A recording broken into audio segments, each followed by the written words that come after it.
ये सिलसिला letter writing का शुरू हुआ राजीव गांधी के डेथ से। रात को एक स्पीच चल रही थी that I am young and I have a dream of making India strong self that. और मैं वो स्पीच वापस लिखी और खाली सिर्फ 2 वर्ड लिखे, ड्रीम अनफुलफिल्ड। और वो लेटर पता नहीं क्यों आफ्टरनून ने, मिड डे ने और एक दो अखबार ने भी सेम लेटर मैंने सबको भेजा और सब लोग ने हेडिंग में डाला। यार रहमान ने जो स्टेटमेंट दिए है, मुझे काम नहीं मिल रहा है बिकॉज आई एम मुस्लिम्स, इस पर आपका क्या कहना है? ये हर चीज को सोशल मीडिया को हम रीजन देते हैं। क्या आप सोचते हैं कि ये माहौल अगर सोशल मीडिया नहीं होती तो नहीं होता आज नहीं 6 दिन बाद होता, 1 साल बाद होता, 100% होता। जर्नलिस्ट आई डोंट थिंक अपने आप को इतना गिरा चुका है, बट हाँ आजकल ये जो आता है गोदी मीडिया बोल लो या पीआर कल्चर जो है, there are some journalist who will not do all the stories. कुछ पता ही नहीं है मेकर्स को कि क्या बनाएं क्या नहीं। इंडस्ट्री ठंडी हो गई है, रुक गई है। अब ये सवाल जो है इसका जवाब यही है कि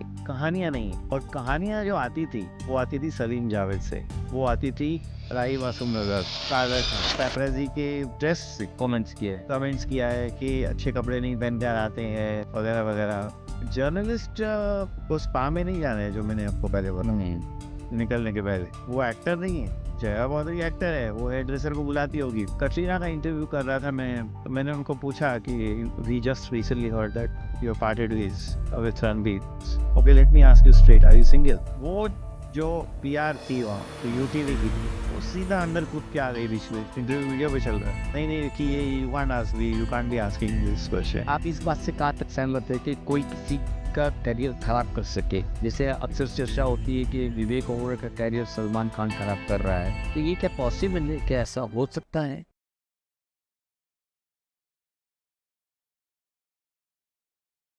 हाय, मैं वो हनीफ जवेरी और आप देख रहे हैं मेरी सहेली पॉडकास्ट। आज मैं जिस शख्स से आपको मिलवाने जा रहा हूँ वो मेरे ही बिरादरी के है, यानी कि जर्नलिस्ट। यानी आज एक जर्नलिस्ट, एक पत्रकार दूसरे पत्रकार से बातचीत करेगा। आइए हम मुलाकात करवाते हैं जाने माने पत्रकार विकी लालवानी जी से। विकी लालवानी जी, आपका स्वागत है हमारे शो में। Thank you sir. और तो मैं सबसे पहले तो यही जानना चाहूँगा कि आप ये फिल्म जर्नलिज्म में आए कैसे? ये एक बहुत ही इंटरेस्टिंग कहानी है, एक्चुअली थोड़ी फिल्मी है। एक्चुअली मैं टीचर था, अच्छा, well settled, teaching students, tuitions. हमारे घर पर मानिक जी कूपर, जमुना बाई, उत्पल सांघवी के सारे, मतलब ढेर सारे बच्चे आते थे। Okay, I was doing very well and मैं शौक के तौर पर लेटर्स टू द एडिटर लिखता था। वो ज़माने में लेटर्स टू द एडिटर का फुल पेज आता था। तो जैसे जैसे मैं लिखता गया वो लेटर्स छपते गए। मुझे अपना नाम पेपर में देखकर बहुत किक मिलता था। मैं नाम से लिखता था VM लालवानी। ओके, और मेरा ये सिलसिला लेटर राइटिंग का शुरू हुआ राजीव गांधी के डेथ से।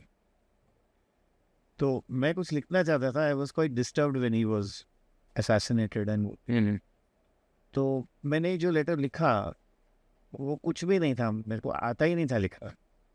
मैं उसकी स्पीच सुन रहा था रात को, सुबह में पेपर में आया था दैट इज़ नो मोर। रात को एक स्पीच चल रही थी that I am young and I have a dream of making India strong self that. और मैं वो स्पीच वापस लिखी और खाली सिर्फ 2 वर्ड लिखे, ड्रीम अनफुलफिल्ड।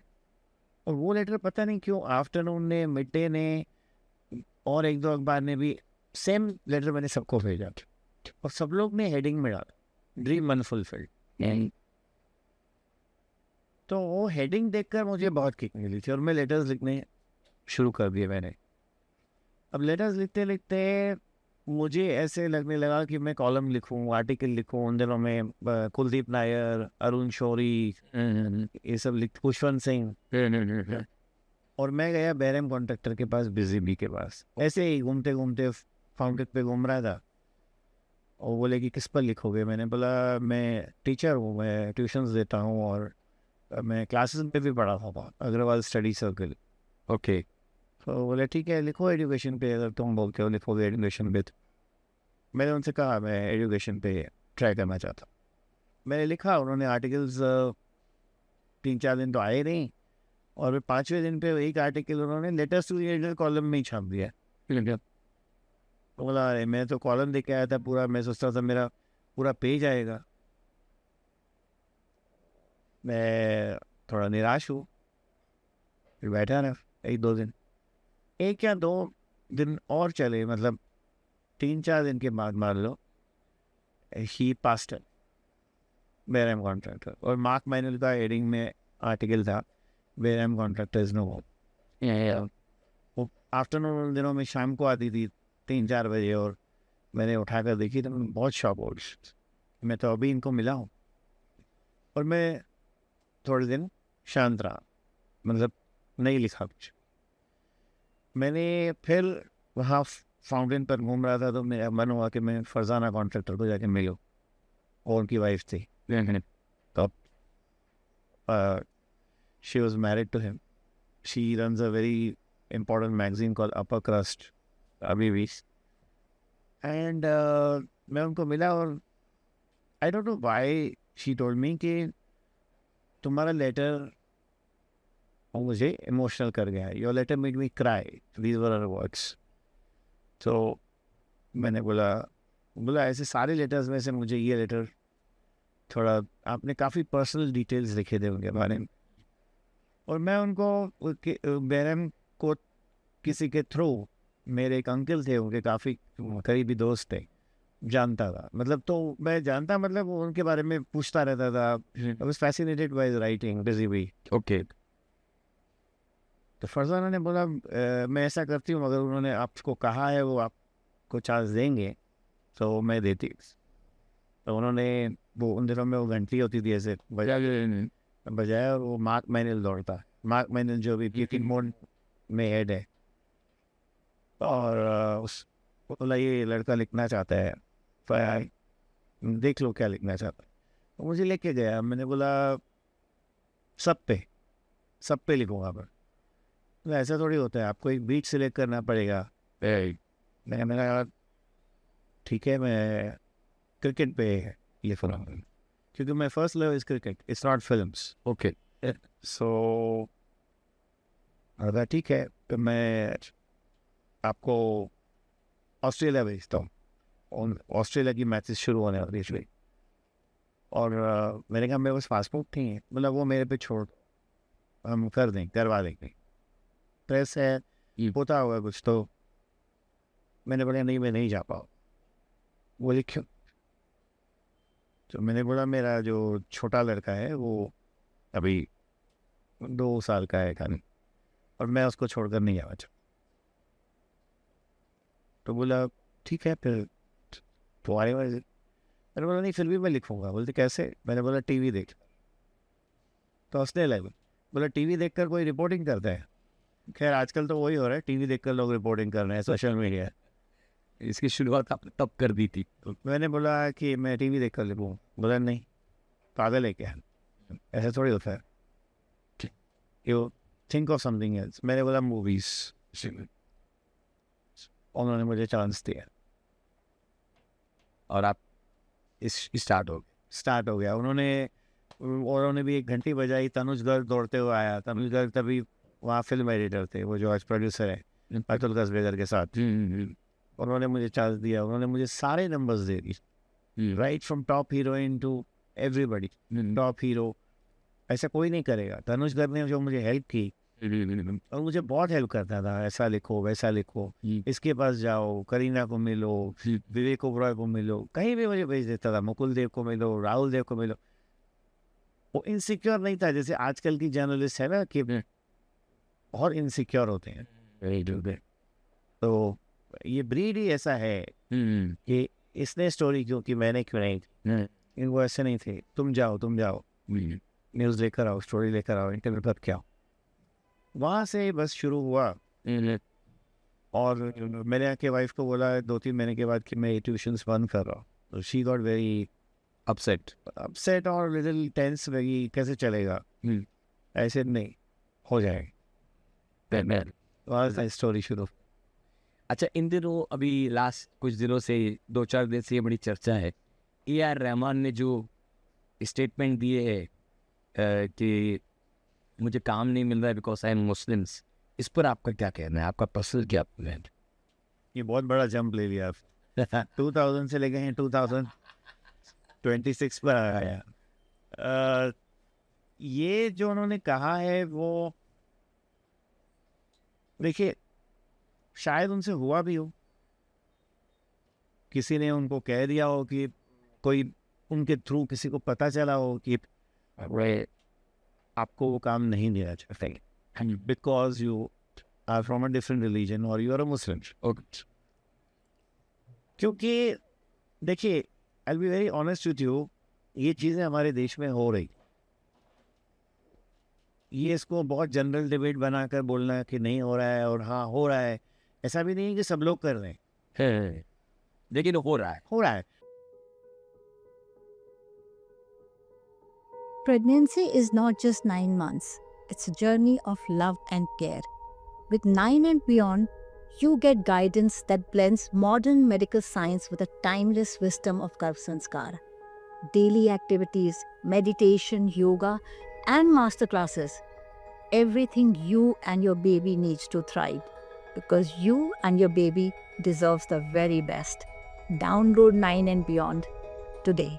अभी आप केस ले लीजिए बिल्डिंग्स का।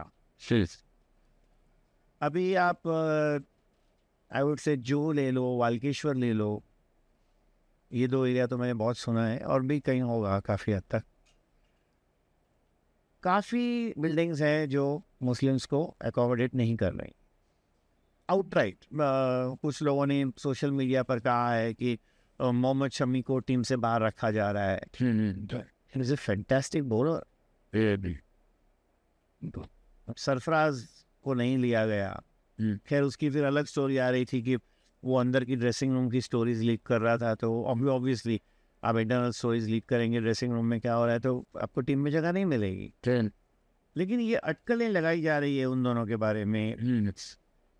स्पेकुलेशन है कि इवन शाहरुख खान को टारगेट किया जा रहा है कि उनको उस बांग्लादेश को हेल्प करना है। वो तो मतलब वो तो स्टूपिड है। आई मीन ऑब्वियसली वही रीज़न होगा और तो कोई रीज़न मुझे नज़र नहीं आ रहा कि क्यों ऐसा सब उछाला जा रहा है। और बहुत लूज टॉक मतलब किया जा रहा है और मैं खाली सोशल मीडिया की बात नहीं कर रहा। ये सोशल मीडिया को आप बंद कर दो ना, बंद कर रहा हूँ। ये हमारे एवरीडे लाइफ में कुछ हद तक तो हो रहा है और कितने हद तक मुझे नहीं मालूम, 1% है या 20% है या 40% है, पर हो रहा है। ये हो रहा होगा because I don't no films में हो रहा है कि नहीं, बट शायद उनके साथ हुआ। फिल्म में थोड़ा मुश्किल भी है क्योंकि यहाँ तो कई कम्युनिटी एक साथ आएंगी तो ही एक अच्छा प्रोजेक्ट बनेगा। ऐसा वहाँ पर सिलेक्ट नहीं कर सकते कि ये कैमरामैन नहीं चाहिए ये सर। हाँ इस पर मैं डिफर करूँगा। आजकल वो कहाँ है कि मुझे यही सिंगर चाहिए, यही चाहिए, वो चाहिए। वो अभी आप म्यूज़िक क्या केस ले लो, ऐसा कुछ है ही नहीं। वो म्यूज़िक लेबल अपने 5 आर्टिस्ट जो टैलेंट आर्टिस्ट उसको बोलते हैं, टैलेंट हमारा टैलेंट, इन 5 को ले लो। ऐसा कोई है ही नहीं कि बोलेगा ये गाना सुनिधि चौहान गाए। पहले तो लिरिक राइटर और म्यूजिक डायरेक्टर कॉल लेते थे, सही बात, ये गाना ये गाएगा और इसके लिए गाएगा और इसके लिए गाएगा या नहीं गाएगा, तो क्यों नहीं गाएगा, तो कौन और गाएगा। बराबर। लेकिन आजकल तो कुछ ऐसा है ही नहीं। म्यूजिक डायरेक्टर बोलता नहीं है कि कौन गाएगा, लिरिक राइटर नहीं बोलता कौन गाएगा, डिसाइड किया जाता है म्यूजिक लेवल से। डायरेक्टर और प्रोड्यूसर को तो पड़ी ही नहीं है म्यूजिक की, वो अलग बात है। बट तो ऐसे वो तो है ही नहीं ना जो कि मतलब हर एक जन को लिया जाएगा टैलेंट के हिसाब से, वो तो नहीं है। या मैं थोड़ा डिफर करूँगा। ओके तो ये अलग बात है, लेकिन वो जो आपने पहली बात पूछी वो अलग बात है। हनीफ भाई, by the way AR Rahman के फैंस तो बहुत हैं। बिल्कुल। I would like to ask you, are you his fan, ardent fan, hardcore fan? नहीं, मैं ऐसा हार्डकोर फैन तो नहीं हूँ। उनके गाने मैंने पसंद किए हैं और ये AR रहमान को जो ऐसा लगा कि मुस्लिम होने के कारण उनको काम नहीं मिलता, एक्चुअली वो रीज़न नहीं है। रीज़न ये है कि उनका काम जो है रिपीटेटिव ज़्यादा है। जैसे आप म्यूज़िक देखो तो उनका कुछ सिमिलर लगता है, सर आप सुनने के साथ लगेगा कि हाँ ये रहमान का म्यूज़िक है। दूसरा उनकी शर्तें बड़ी अजीब है कि मैं रात में रिकॉर्डिंग करूँगा या मैं लंदन में रिकॉर्डिंग करूँगा, तो ये प्रोड्यूसर्स के बजट के बाहर होता है। इसके लिए शायद आई एम नॉट ऐसा दावे के साथ मैं नहीं कर सकता हूँ कि इसके लिए प्रोड्यूसर्स को नहीं ले रहे। उसका रीज़न एक ये हो सकता है कि प्रोड्यूसर उनको बैकआउट कर रहे हैं, मतलब उनको ले नहीं। हाँ, वो एक्सेसिबल नहीं है। हाँ मुझे ऐसा लगता है कि इनके सॉन्ग्स भी थोड़े रेपिटेटिव हैं। हाँ, वो तो मैंने कहा ना कि वो ऐसा लगता है क्या, सुने सुनाए लगते हैं कि और पता चलता है कि उन्हीं के धुन के थोड़ी आगे पीछे करके वही हो बेरोजा हाँ अच्छे लगे थे, फिर वो वही रिपीटेड। एक चीज को पकड़ के बैठा है जो काफी सिमिलर हो जाते हैं। और हमारे यहाँ वो ज़्यादा दिन नहीं चलता है, जो चीज़ चलती है उसको कुछ नया चाहिए, पब्लिक को भी, सुनने वालों को भी कुछ नया चाहिए हो। अच्छा, आज के आप भी पत्रकार है, मैं भी पत्रकार रह चुका हूँ, आपको नहीं लगता कि आज का पत्रकार जो है वो एकदम गिर चुका है? उनको एक ग्रुप में बिठा करके उनको उनके ऊपर एक रिस्ट्रिक्शन लगाया जाता है कि आप एक सवाल से ज़्यादा नहीं पूछ सकते, आप सिर्फ फिल्म के बारे में पूछ सकते हैं। वो फ्रीडम जो है, फ्रीडम ऑफ एक्सप्रेशन जो है मीडिया का, वो मतलब स्टार दबा रहा है, ऐसा नहीं लगता है? फ्रीडम ऑफ एक्सप्रेशन स्टार दबा रहा है, वो तो काफी टाइम से चल रहा है इसे, लेकिन वो जर्नलिस्ट पे है। जर्नलिस्ट जिस मीडिया के लिए काम करते हैं उसके ओनर पे भी है। जर्नलिस्ट तो स्टोरी लेकर आया है आपके पास, लेकिन काफ़ी हद तक, इनफैक्ट मैक्सिमम देखें आप तो managements are not interested in running any hardcore story. देखिए, मैं पॉजिटिव और नेगेटिव की बात नहीं कर रहा हूँ। स्टोरी पॉजिटिव और नेगेटिव नहीं होती। First we need to clarify this. Story hardcore story होती है, अगर कहानी है तो है। ये पीआर लोग ने इसको ये नेगेटिव स्टोरी है, ये पॉजिटिव स्टोरी है, ऐसे कुछ नहीं है। मेरे को तो इस स्टोरी पर भी फ़ोन करके पीआर भड़के हैं कि किसी की कास्टिंग मैंने रिवील कर दी, किसी का डायरेक्टर मैंने रिवील कर दिया। अब वो तो पॉजिटिव स्टोरी है उनके हिसाब से पॉजिटिव, फिर भी नहीं, आप ये भी क्यों लिखते हो? ये तो हम एडवर्टाइज करने वाले थे बॉम्बे टाइम्स में, पैसे देकर आप छाप रहे हो बॉम्बे टाइम्स में, लेकिन हमने तो विदाउट पैसे लिए अपने सिंसियरिटी पे, अपने ऑनेस्टी पे, अपने मेहनत से स्टोरी निकाल कर लिखी है, वो आपको अप्रिशिएट नहीं होती है। तो ये क्या चक्कर है मेरे को नहीं मालूम, कुछ समझ में नहीं आता है। तो और जर्नलिस्ट आई डोंट थिंक अपने आप को इतना गिरा चुका है, बट हाँ आजकल ये जो आता है गोदी मीडिया बोल लो या पीआर कल्चर जो है, yes, there are some journalists who will not do all the stories. अब प्रॉब्लम जर्नलिस्ट का ये है अनफॉर्चुनेटली कि पीआर नाराज हो जाएगा। ठीक है, पीआर नाराज हो गया, आपको अच्छा नहीं लगता है, लेकिन पीआर के नाराज होने से आपको क्या नुकसान हो रहा है? नुकसान ये हो रहा है कि वो पीआर आपको इंटरव्यूज पे नहीं बुलाएगा, आपको एंटरटेन करेगा ही नहीं वो आप। करेक्ट। अब इंटरव्यूज अगर आपको नहीं मिलते हैं तो आप यूट्यूब पे नहीं दिखोगे या बड़ी इंटरव्यू पेपर में आपकी नहीं छपेगी, बिकॉज आपको मिल नहीं रहे हैं। अनफॉर्चुनेटली हमारे एंटरटेनमेंट की बात करें तो जर्नलिस्ट अपने आप को सिर्फ जर्नलिस्ट समझते हैं या कुछ समझते हैं, प्राउड समझते हैं जब उनको इंटरव्यू मिलता है, सही बात, न कि जब को उनको कहानी मिलती है।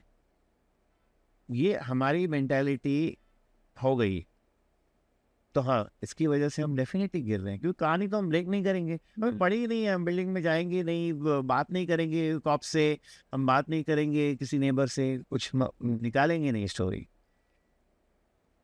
तो आपको इंटरव्यू की अगर पड़ी है तो आपको पीआर जब बोलेगा बैठो तो बैठना पड़ेगा, उठो तो उठना पड़ेगा, क्योंकि वो उसकी सिंपल कंडीशन होती है कि आपने अगर कुछ भी मेरे लिए नेगेटिव लिख लिया तो मैं आपको इंटरव्यूज में बुलाना बंद कर। 90% डू दैट। बराबर।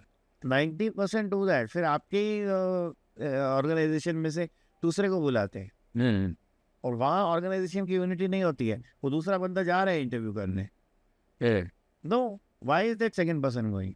In fact, the management needs to take a stand कि मुझे नहीं करना है इंटरव्यू, सही बात। लेकिन वो नहीं है। यहाँ वो प्रॉब्लम है, हम सबको इंटरव्यूज की बहुत पड़ी है। ये टीवी पर पे आप देखो तो कॉन्क्लेव्स देख लो या वन ऑन वन इंटरव्यूज देख लो, जर्नलिस्ट सैलून में जाएगा, स्पा में जाएगा, खुद रेडी होगा, जी। वो एक्साइटमेंट वही है पूरे दिनों की कि मैं स्क्रीन पे दिख रहा हूँ, कितना दिख रहा हूँ। तो वहाँ if you are so self obsessed, तो you are so vanity freak, तो डेफिनेटली आप जर्नलिस्ट नहीं हो। जर्नलिस्ट वो होता है जो ग्राउंड लेवल पे जाके ज़मीन पे काम करे, कीचड़ में भी पैर रखे, जा बिल्डिंग में आग लगी है तो वहाँ भी जाए। सही बात है। Looking for a trusted companion for your pregnancy journey? 9 and Beyond brings you a unique blend of modern science and ancient Indian wisdom. From expert-led masterclasses to daily structured activities, everything is designed to support you every step of the way.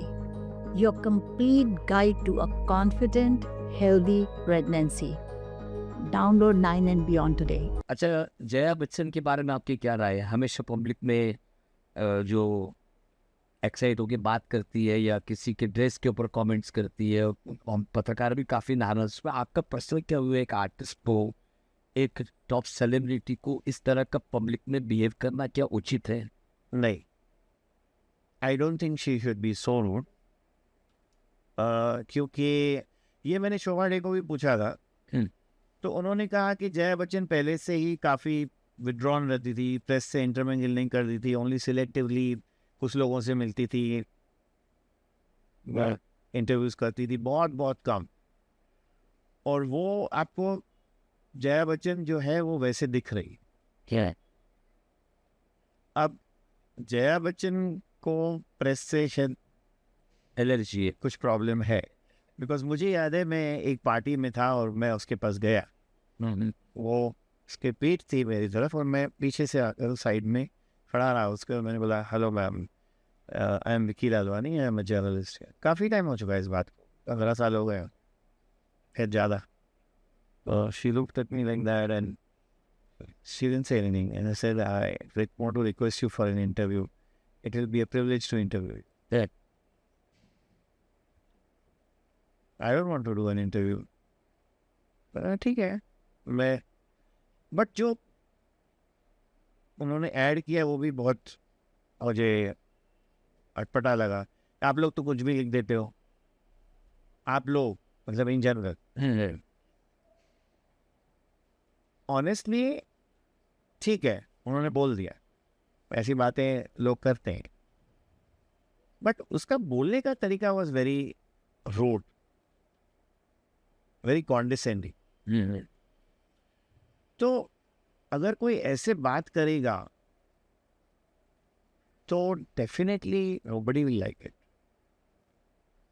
अभी जो उन्होंने recently paparazzi के dress से comments किया है कि अच्छे कपड़े नहीं पहन कर आते हैं वगैरह वगैरह। जर्नलिस्ट को स्पा में नहीं जाना है, जो मैंने आपको पहले बोला निकलने के पहले। वो एक्टर नहीं है, जया बॉर्डरी एक्टर है, वो हेयर ड्रेसर को बुलाती होगी। खैर आजकल के जर्नलिस्ट कुछ हैं, जैसे मैंने आपको शुरू में बोला, वो एंकर्स बन चुके हैं ज़्यादा, जर्नलिस्ट कम काफ़ी हद तक। लेकिन इतना कॉन्डिसेंडिंग और इतना मतलब डिरोगेटरी रिमार्क्स पास करना is not fair, is not fair. आप किसी को भी ऐसा नहीं बोल सकते हो कि आपने क्या कपड़े पहने हैं। मतलब ऐसा मैंने मतलब कभी कभी मम्मी बोलती थी, अरे कहाँ जा रहे हो, तो हम बोलते थे कि बर्थडे पार्टी में जा रहे हैं, फ्रेंड के घर पे जा रहे हैं, अरे शर्ट तो बदल के जाओ। वो बात अलग है। ये तो मतलब एक कौन से लेवल पे पहुंच गई है कि पता नहीं व्हाट्स कमिंग नेक्स्ट। नहीं, तो जया बच्चन नहीं बात करना चाहती है जो भी है, लेकिन राखी सावंत जो है वो तो हर सब्जेक्ट में पर्पसली आके बात करना चाहती है और ऐसी वल्गर वल्गर बात करती है। जैसे अभी रिसेंटली उन्होंने कहा है कि मैं नहीं समझती कि नरेंद्र मोदी ने कभी सेक्स का अनुभव किया हो। इस तरह की वाहियात बातें राखी सावंत अगर पब्लिक में बोल रही है और ये हमारे जर्नलिस्ट लोग उसको मतलब इम्पोर्टेंस भी दे रहे हैं, तो इस पे आपके क्या कहना है? ये तो बहुत ही स्टूपिड स्टेटमेंट है, मतलब ऐसे गंदे गंदे स्टेटमेंट देने का किसी को हक नहीं है, और ऐसा बोलना भी ये किसी के लिए भी, प्राइम मिनिस्टर का तो एक दर्जा है, डेफिनेटली डेफिनेटली ऐसा आप नहीं बोल सकते और नहीं बोलना चाहिए। और यही राखी सावंत तो मोदी के गुण गाती थी कुछ साल पहले। नहीं, पर आपको नहीं लगता कि राखी सावंत जो है वो पब्लिसिटी के लिए, और ये जो जिस जर्नलिस्ट की आप बात करते हैं बराबर उनके इशारे पे पहुंच भी जाते हैं, जहाँ वो बुलाती है तो वो स्टेटमेंट जो भी करंट टॉपिक होता है उसमें राखी सावंत शुरू हो जाती है, नहीं ऐसा नहीं होना चाहिए, नहीं ऐसा, तो हुई क्या इसको फिल्म इंडस्ट्री ने ऑथोरिटी दी है कि ये किसी के बारे में भी कुछ भी बोल सकती है? नहीं, उसको कोई अथॉरिटी नहीं है, उसको ऐसे नहीं बोलना चाहिए। अपने आप के लिए बोलती रहती है मैं ये आइटम नंबर कर सकती हूँ, ये एक्ट्रेस ने क्यों किया है, मैंने शुरू किए थे आइटम नंबर्स, वो फिर भी थोड़ा राइवलरी तक रहता है। Recently she made comments about Tamannaah Bhatia, she made comments about I think some other heroine also. लेकिन प्राइम मिनिस्टर के लिए या किसी के लिए भी कि इसने ऐसा नहीं किया होगा, ऐसा किया होगा, these things are not I mean definitely not acceptable। लेकिन क्या है ना, राखी सावंत की, and I will definitely not playing the devil's advocate here, कहानी देखो, मुझे नहीं मालूम वो कितना सच बोल रही है कितना झूठ, but it's a sad story, it's a sad story because this girl wants to be in the limelight. देखिए, आप अगर हमारे कुछ प्रोमिनेंट हीरोइंस की भी बात ले लें तो जिम के वहाँ जाते हैं और उनको रोज आप सोशल मीडिया पे फोटोज देखते हो, तो वो भी तो डेफिनेटली इनको बुलाते हैं ना पेपराजी। पेपराजी ठीक है, जिम वाला ही बोल देता होगा पेपराजी को चलो रोज आते हैं, लेकिन उनको भी तो खबर होती है, उनको पता है कि हम फोटोग्राफ हो रहे हैं, हंसी खुशी रोज फोटोग्राफ हो रहे हैं। तो पेपराजी को बुलाना, वो जया बच्चन का अभी रिसेंटली डायलॉग आया था ना कि अगर आप सेलिब्रिटी हो तो आप क्यों बुलाते हो, तो what kind of a celebrity you are. वो सही है, बट आजकल बिकॉज ऑफ सोशल मीडिया, जैसे मुझे बचपन में, सॉरी बचपन में तो नहीं, but when I started with journalism, उसके थोड़ा पहले मैंने आपको कहा था कि मेरा नाम देखकर मुझे बहुत किक मिलती थी। तो बस है तो वही, मुझे पेपर में अपना नाम देखकर खुशी होती थी, एक्साइटमेंट होती थी।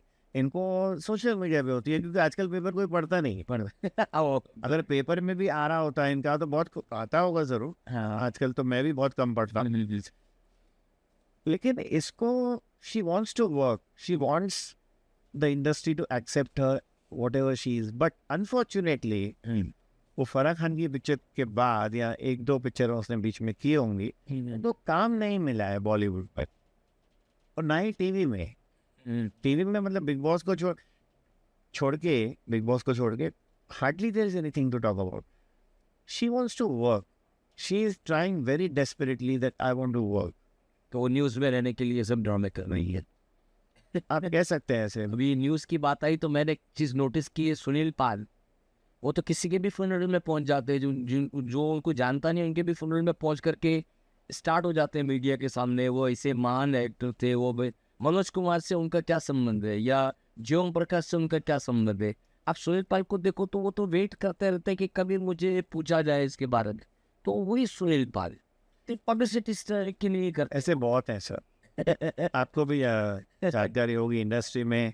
सुनील पाल को तो भले आप बोलो, लेकिन ऐसे सुनील पाल से भी बड़े नाम हैं जो हमेशा आपको दिखेंगे किसी के फ्यूनरल पे। मैं नहीं कहता हूँ फ्यूनरल पे जाना गलत है, वो तो मतलब सही बात चाहिए एज ए कलीग, हाँ, बट कमेंट्स देते हुए, कैमरा देते हुए हमेशा वो फर्स्ट और सेकेंड ही होंगे। बट उसमें यार कुछ बुरा नहीं है, बिकॉज आप एक किसी के लिए देखो 10 जन तो कमेंट देने वाले हैं, एक और से भी आना चाहिए। एक और सही, मतलब शुरू उन लोग करते हैं, इसमें कुछ बुरा जिससे कमेंट्स देना, they are not harming you. अपनी पब्लिसिटी के लिए आगे आना दो अलग बात हो जाती है। आप किसी के गम में शरीक हो रहे हैं वो बात अलग है। लेकिन उसको एक्सप्लॉइट करके आप अपनी पब्लिसिटी ले रहे हो। That is- I agree with you. वो बात वो है। अच्छा, आपका भी कुछ सुनील के साथ एक वक्त में कुछ हो गया था, आपके बारे में भी कुछ उन्होंने बोला था कपिल शर्मा के शो को। मेरा कुछ नहीं हुआ था, मेरा कपिल शर्मा की फेवर में उन्होंने कुछ कहा था। उन्होंने आपका कुछ कपिल शर्मा के साथ पंगा हुआ था, कपिल शर्मा के क्या था जरा हुआ तफसील से बताइए। कपिल शर्मा का पंगा मेरा हुआ था, मैं पंगा तो नहीं कहूँगा, इसको गलत वर्ड है आपका और मैं बोल गया। ओके 2018 में, हाँ 2000 ये 24 अप्रैल की बात है, हाँ 2018। फिर मैं स्पॉट बॉय ऑफिस में, I was the editor in chief spot boy, okay and मेरे को इनका कॉल आया यस और इन्होंने पूछा कि मैं विकी से बात कर रहा हूँ, कैसे? बोला हाँ मैं कपिल वो। बाकी तो आपके यूट्यूब पे है वो हाउ ही, लेकिन हमारे ऑडियंस के What लिए he आप said. बताइए। बस ही स्टार्टेड सेइंग दैट आप जो भी लिखते हो मेरे अगेंस्ट लिखते हो वगैरह वगैरह, and he started abusing and बहुत गंदे तरीके से he went on and on. और उसका एक बीच में कोई दोस्त भी था, नो जोत, कोई पता नहीं था, जोत है विद जोत, आई डोंट नो, वो भी शुरू हो गया। वो भी मेरा नहीं ये मेरा ब्रदर है कपिल एंड ऑल। ये जो इंडस्ट्री में लोग होते हैं ना, माय ब्रदर एंड ऑल, मेरे को उनसे बहुत चमचे जिसको पता नहीं ये ब्रदर वर्ड तो इंडस्ट्री में क्यों, ब्रो एंड ऑल दैट। मैं बोला तो आप शांति से रहो, but he was also not willing to listen. Same वो इंसिडेंट से he made a fool of himself. He told the world कि what kind of a person is he. क्या आप सोचते हैं कि इतने सारे एक्टर्स हैं, आप 1947 से ले लो या उसके पहले ले लो, आई डोंट नो कब से आप एक्टर्स काउंट करना चाहेंगे, मेन एक्टर्स। मीडिया को लेकर अक्सर कोई ना कोई एक्टर को दिक्कत होती है बराबर कि आज इसने ये लिखा, आज उसने वो लिखा, इसने ये कमेंट दिया, होता है चलता रहता है। मुझे बताइए हिस्ट्री में ऐसा किसने बिहेव किया है? मैं आपको पूछता हूँ। नहीं, मैं तो महसूस किया कि अमिताभ बच्चन जैसे शख्स ने प्रेस पे बैन लगा दी थी, लेकिन ऐसा बिहेव नहीं किया। एग्जैक्टली ऐसा बिहेव नहीं किया। एग्जैक्टली आपको नहीं करना है इंटरव्यू, ठीक है मत करो। खैर मैं वो आपके हाथ में, आपको कोई ठीक है, आपको अगर ऑब्जेक्शन है स्टोरी से तो आप लिख कर भेजिए या फोन कीजिए या ऑफिस में आइए, बात कीजिए सामने। You know there is always a way to do things और रेज योर ऑब्जेक्शन। बराबर। तो वो बोलता गया and then I think the public just saw the real Kapil Sharma. ये जो गोविंदा से डांस करता है और अर्चना पूरन सिंह के साथ हंसता है, मुझे तो वो रियल कपिल शर्मा नहीं लगता, obviously for obvious reasons, for what he did to me, but honestly he didn't do anything to me, क्योंकि इसमें कचरा उनका ही है, मेरा कुछ नहीं। आई एम सॉरी, सही बात है। I have not done anything wrong. The next day, I need to say here, and I want to thank the media that they were all on my side. 100%. They were all on my side except for somebody like Sunil Pal. हाँ, उसको एक reel देना होगा, कुछ video देना होगा, कुछ comment देना होगा, तो something he said, I don't know exactly what he said. Do you remember? आपके अगेंस्ट में कुछ बोला था उसने, वो अच्छे तरीके से बात नहीं की थी, मैंने वो रील देखी थी उसके, और वो मुझे लग के आया था कि वो सिर्फ कपिल शर्मा को खुश करने के लिए बोल रहा है, वो भी मुझे लग के आ रहा था। वो भले खुद सुनील करो। पाल को उस मैटर में आने की जरूरत ही क्या थी पहली बात? नहीं, ये अभी यहाँ हमारी गलती है। हम सबके पास पहुंच जाते हैं हर एक चीज पर। बस तबू ने पिक्चर साइन कर लिया तो जर्नलिस्ट 5 जन को फोन करेगा। What do you think? ये मैं एग्जैजरेट कर रहा हूँ, बिल्कुल लेकिन एक एग्जाम्पल दे रहा हूँ। बिल्कुल। अभी जैसे आपने ये मुझे कम्युनल का पूछा, अब ये सवाल मैं एक्सपेक्ट कर रहा था इंटरव्यू में जब भी मैं आया। अच्छा।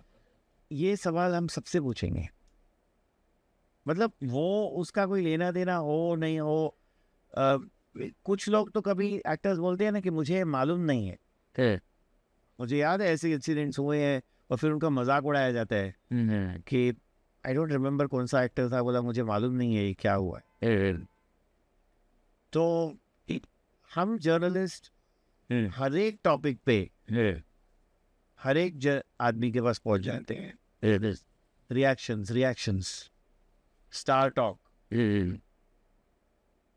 तो ये गलत है।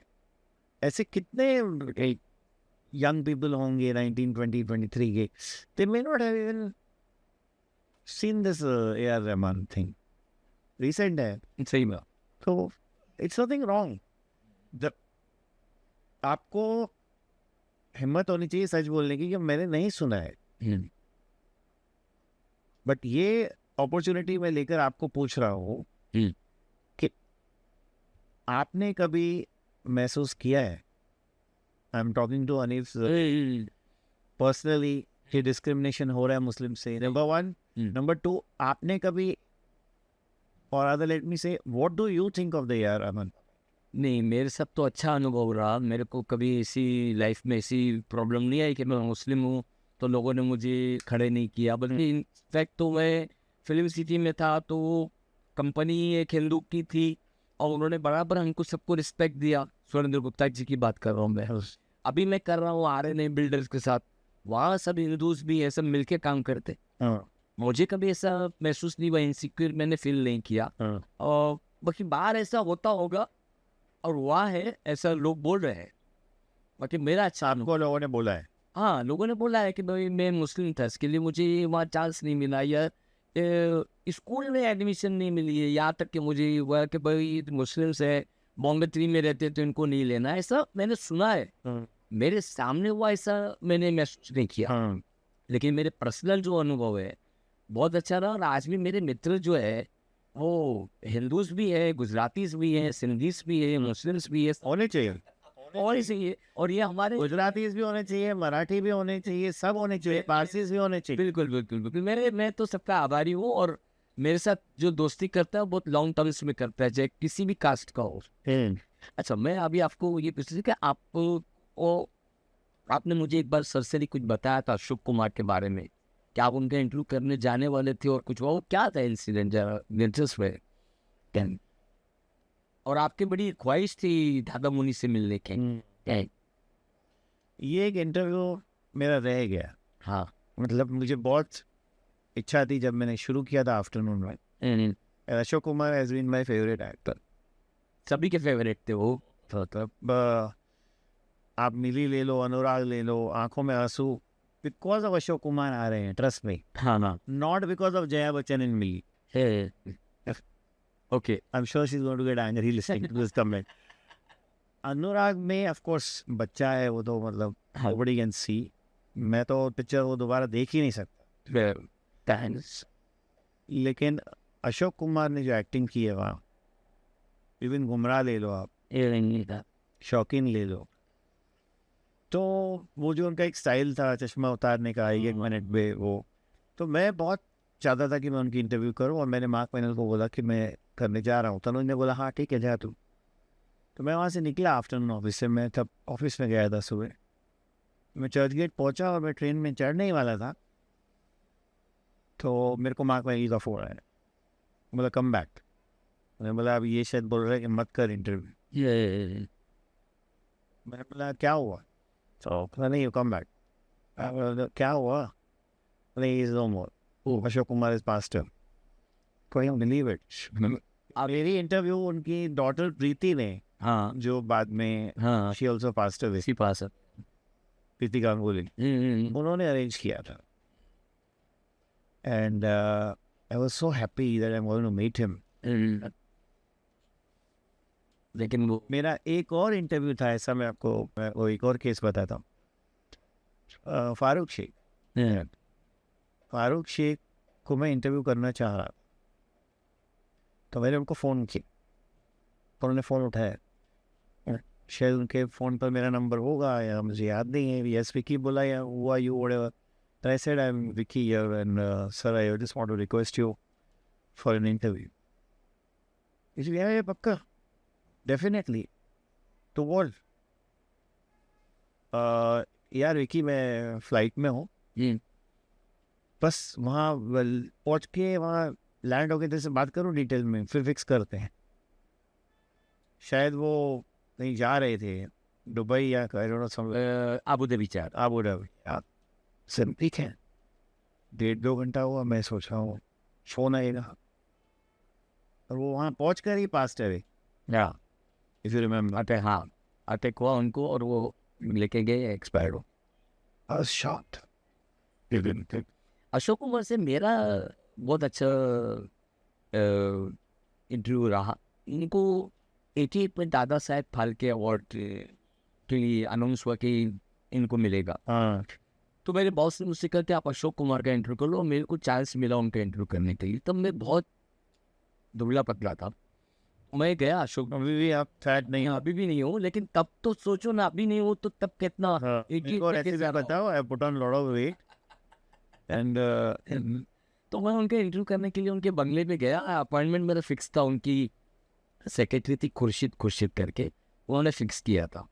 वो मुझे देख के उन्होंने बोले कि आप मेरे साथ चलिए। मेरे साथ फोटोग्राफर भी था, फोटोग्राफर को वहीं बिठाया, वो एक रूम में लेके गए और डॉक्टर बेड होता है उसमें मेरे को लेटा दिए और मेरा ट्रीटमेंट स्टार्ट कर दिया। आप क्या खाते हैं, क्या नफ्स चेक करने लग गए।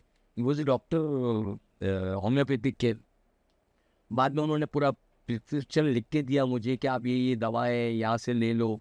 और लास्ट में उन्होंने कहा कि आप अगर नेक्स्ट टाइम अगर आएंगे और अगर आपका वेट नहीं बढ़ा होगा तो मैं आपको इंटरव्यू ले दूंगा। हंसते हंसते इतना टाइम उन्होंने मेरे लिए लिया। खरल आती उसमें उन्होंने गोलियां पीसी, खुद अपने हाथ से मेरे ने बोला कि मैं इंटरव्यू में एज ए जर्नलिस्ट आया हूँ या पेशेंट आया हूँ, मुझे पता नहीं चल रहा है। She was is such a nice man. फिर उन्होंने जो लिख के दिया था दवाई, उसी चीट में मैंने उनका फिर ऑटोग्राफ ले लिया। मतलब सर वो ऑटोग्राफ करके देता हूँ। तो बड़ा अच्छा experience, sir is very nice man. तो मैं वही बोल रहा था कि पहले के आर्टिस्ट और अभी के आर्टिस्ट में आपको फर्क नहीं लग रहा है? डेफिनेटली है। इससे पहले मैं आपको एक और बात बताता हूँ, मेरे 3 इंटरव्यूज ऐसे रह गए और तीसरा था धर्मेंद्र। अच्छा। 2023 में मैंने उनसे इंटरव्यू फिक्स किया था, संडे को था, 11 बजे जाना था उनके घर पे। मेरे को 8 बजे उनका फ़ोन आया कि क्या कर रहे हैं, अभी आ जाओ। मैं अभी तो जस्ट उठा हूँ सर। ठीक है ना, आधे 1 घंटे में आ जाना, डायरेक्ट अभी ख़त्म करते हैं, आ जा।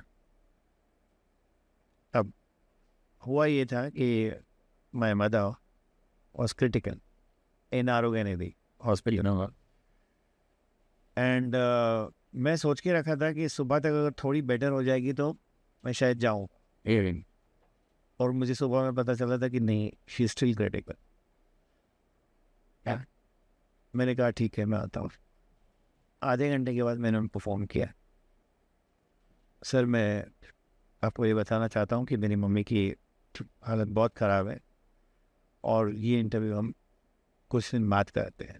बोला नहीं तो बैठ, घर पे ही बैठ बाबा, please don't come, look after her, we can do this interview any time and if you need any help I am there, you please, in fact phone भी अभी जल्दी रखो, उनके पास जाओ।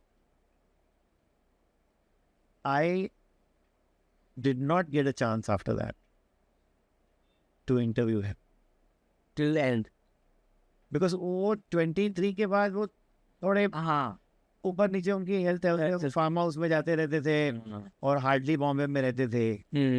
एंड 3 days later वो कॉल के बाद मैं मदर पास्ट वो इन आरोग्य वो इंटरव्यू भी रह गया। मतलब आपका पहला इंटरव्यू अशोक कुमार, फारूक शेख एंड धर्मेंद्र, ये धर्मेंद्र को उसके बाद मिला मैं। हाँ, उनके बर्थडे पर हम जाते थे, पब्लिक बहुत जाती है, हम भी जाते थे। बात की 2-4 मिनट, इंटरव्यू नहीं वो इंटरव्यू का नहीं था पॉसिबल कि वो विस्तार से बैठकर बातचीत कर रही है, या उनकी हेल्थ भी काफ़ी फ्रेजाइल हो गई थी। आज के आर्टिस्ट ऐसे कॉर्पोरेट क्यों नहीं? उनमें क्या गुरूर आता है, ऐसे क्या वो लोग ऐसे क्या देख लेते हो अपने आप को, क्या समझते हैं? ये आर्टिस्ट किससे बोल सकता है कि आप मेरी पर्सनल लाइफ पे बात नहीं करना? क्योंकि आर्टिस्ट मेरे ख्याल से एक पब्लिक प्रॉपर्टी होता है। और हम जिस दौर में जर्नलिज्म कर रहे थे उस टाइम पे लोग, मैंने महसूस किया कि ये भी जानना चाहते थे कि अगर वो जया प्रदा के फैन है तो ये मालूम करना चाहते थे कि वो कौन सा टूथपेस्ट इस्तेमाल करती है, वो कौन सी फ्लाइट से आना जाना पसंद करती है, वो कहाँ से कपड़े खरीदती है। तो ये वो उनको फॉलो करते थे या हेयर स्टाइल रख लेते थे या जो भी है। आज के स्टार तो बोलते हैं कि सिर्फ फिल्म रोल और उसकी बात करना, तो आम जनता के साथ उनका कनेक्शन कैसे हो? नहीं होगा, और है थोड़ी, नहीं है। And somehow they don't seem to understand that वही रीजन है ये एक मेन जो पिक्चरें नहीं चल रही हैं, क्योंकि आपका ऑडियंस से कनेक्ट ही नहीं है। आप जब मेरे से बात करते हो या कोई और जर्नलिस्ट से बात करते हो तो आप ऑडियंस से बात कर रहे हो, मज़ेदार किस्से बता रहे हो अपने लाइफ के, प्रोफेशनल लाइफ हो, पर्सनल लाइफ हो, जो भी हो। आप अगर बात ही नहीं करोगे तो आप घर में कैसे पहुंचोगे लोगों के? आप जिम जाकर फोटोज निकलवा कर किसी के घर में नहीं पहुंच सकते हो, हाँ, ये सही बात। किसी के घर में नहीं पहुंच सकते हो, because you are not talking there, you are just posing. हाँ, तो कनेक्शन आपका टूट चुका है। somehow the PRs are also not telling them the right thing. आप विश्वास नहीं करेंगे, सिर्फ हमें ये नहीं कहा जाता कि ये मत पूछ रहा, वो मत पूछ रहा। हमें ये भी आजकल कई लोग बोलते हैं कि क्या पूछना। अब मुझे अगर आप क्वेश्चंस भी दोगे कि ये पूछ रहा, हाँ, तो फिर मेरा मतलब ही क्या हुआ रहने का? मैं फिर जर्नलिस्ट किस बात के लिए अपने आप को जर्नलिस्ट? सर सब कुछ मतलब एक मिठाई की प्लेट बनाई जाती है, लेकिन बहुत ही स्टेल मिठाई। मेरा वो कोई मिठाई खाएगा नहीं। सो प्रॉब्लम ये है, अगर आप कुछ भी डिश बना रहे हो, मतलब मिठाई नहीं हो, वो आप कोई भी समोसा ले लो, राइस ले लो, चपाती ले लो, सही बनाया जाता है, बराबर। लेकिन वो कोई खाएगा नहीं, खाने के लिए रखा ही नहीं है, समझो। नहीं। वो शो के लिए रखा है। वो हाँ, मतलब वो शायद वो प्लास्टिक की मिठाई है, कोई खाएगा नहीं। करेगा नहीं।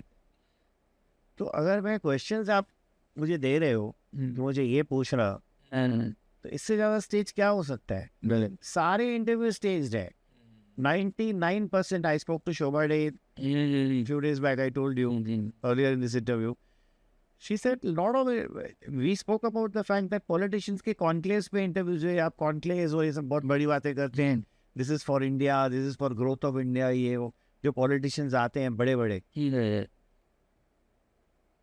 काफी इंटरव्यू स्टेज होते हैं। सही बात। सवाल उनको पता होते हैं। हमारे टाइम में तो हमको उनके रोमांस में भी पूछते थे, भाई आपका नाम आजकल इसके साथ जुड़ा है क्या, फैक्टर वो बताते नहीं थे कि नहीं ये रॉन्ग है, ये है जो भी है। तो मज़ा, लोगों को पढ़ने में मज़ा भी आता था। अब तो वो चीज़ रही नहीं। अभी फिल्म ये कैसे रोल मिला, क्या रोल कर रहे हैं, उसकी What is your role? How did you get it? people are not interested in this। क्या और एक और सवाल भी है, you are multitasking, आप कैसे कर लेते हो? अरे सब लोग मल्टीटास्क करते हैं। जो मदर होती है अपने बच्चे को भी देखती है और काम पे भी जाती है, करोड़ों में है, मैं सही लाखों में है। बिल्कुल। What is this nonsense that you are multitasking? How do you handle trolls? ये क्या सवाल है? ट्रोल्स क्या हैंडल करेंगे? नहीं, I either disconnect my media or sometimes it gets too much on my this thing, then I leave it. बस ये दो क्वेश्चन और हैं रोल के अलावा, मल्टीटास्किंग और ट्रोल्स, और कुछ नहीं। That is the end of the interview. अच्छा विकी जी, मैं ये पूछ रहा था कि आजकल जो फिल्में बन रही है, जैसे नंबर 1 दिया जाता है, हाउसफुल नंबर 1 या ये 1 2 3 4, तो क्या वाकई में हमारे पास सब्जेक्ट नहीं है, या मेकर नए सब्जेक्ट को लेने के लिए डरता है, ये क्या है? समझिए एक डायरेक्टर है, वो तो हर पिक्चर में कार ही तोड़ता है और खुद को डायरेक्टर बोल रहा है, तो कार कब तक लोग तोड़ते हुए देखेंगे? तो आप रोहित शेट्टी का नाम क्यों नहीं ले? मैं रोहित शेट्टी से गोलमाल 5 हाँ, मुझे लगता है वो हम एक ही चीज देख रहे हैं सिंघम में, सिंघम 1 2, आपको कुछ नया नहीं मिल रहा है। तो ये क्या वो सब्जेक्ट की कमी है या मेकर डरते हैं कुछ नए सब्जेक्ट को छूने के लिए? ठीक है, या पब्लिक को बेवकूफ समझा जा रहा है कि उसको वही चीज परोसी जा रही है बार बार? देखिए अभी एज वी स्पीक यस, आप ये रोज स्टेटमेंट सुनते होंगे, in fact since about a year, कि कुछ पता ही नहीं है मेकर्स को कि क्या बनाएं क्या नहीं बनाएं। है इंडस्ट्री ठंडी हो गई है, रुक गई है। अब ये सवाल जो है इसका जवाब यही है कि कहानियां नहीं है, और कहानियां जो आती थी वो आती थी सलीम जावेद से, वो आती थी राही मासूम रजा से, कादर खान। कहानियां है नहीं। अगर कहानियां नहीं है तो फिर कैसे पिक्चर बनेगी? आपका कहना है कि राइटर्स की कमी है या उस लेवल के राइटर्स आज की तारीख में नहीं है इंडस्ट्री में? मुझे लगता है राइटर्स की कमी है, डेफिनेटली। मैं इस पे स्टैम्प तो नहीं लगा सकता, लेकिन मुझे लगता है कि राइटर्स अगर हैं तो उसका एग्जीक्यूशन सब स्टैंडर्ड। अच्छा, एक कहानी को आप किस तरह से दिखाते हैं, क्योंकि जो उसका एग्जीक्यूशन है वो इमोशनल लेस है। जैसे आजकल तो पिक्चरों में भाई बहन माँ बाप तो होते ही नहीं, हार्डली आप देखोगे। और होते हैं तो उनके साथ अगर कुछ हो जाता है, दे पास अवे, दे एक्सीडेंट, अगर कुछ ऐसा है तो फीलिंग आती ही नहीं है। वो वहाँ ऐसी फीलिंग आ जाती थी कि वो ज़माने में, मुझे याद है, बहुत पुरानी बात नहीं है, आखिरी रास्ता आई थिंक 85-86 होगा। वो जो पिक्चर में अमिताभ बच्चन जब अमरीश पुरी के पीछे भागता है वो डैगर लेके और फोर्ट उसको मारता है, और जब उसको देखता है और वो अमरीश पुरी जो डर के ऐसी आंखें फट जाती थी, वो में अच्छे एक्टर थे, पीछे भागता है तो अपने को लगता है कि मार साले हो, जो फीलिंग आती थी, वो फीलिंग आती थी। कहाँ आती है वे? अरे कहाँ आती का सवाल तो ठीक है। आज मैंने नहीं देखा पिछले 20-22 साल में चाइल्ड आर्टिस्ट फिल्म में नजर आया हो। एक चाइल्ड आर्टिस्ट होता था, वो चाइल्ड आर्टिस्ट के पीछे लोगों की कितनी सिंपैथी हो जाती थी, वो इधर भाग रहा है, ट्रेन में बिछड़ रहा है, तो लोगों की कितनी फीलिंग होती थी। वो नहीं, ऐसी कोई फिल्म का डायलॉग्स नहीं है जैसे लोग याद रखे। जैसे आज हम एक लाइन का डायलॉग होता है, कितने आदमी थे, लेकिन लोगों को याद है।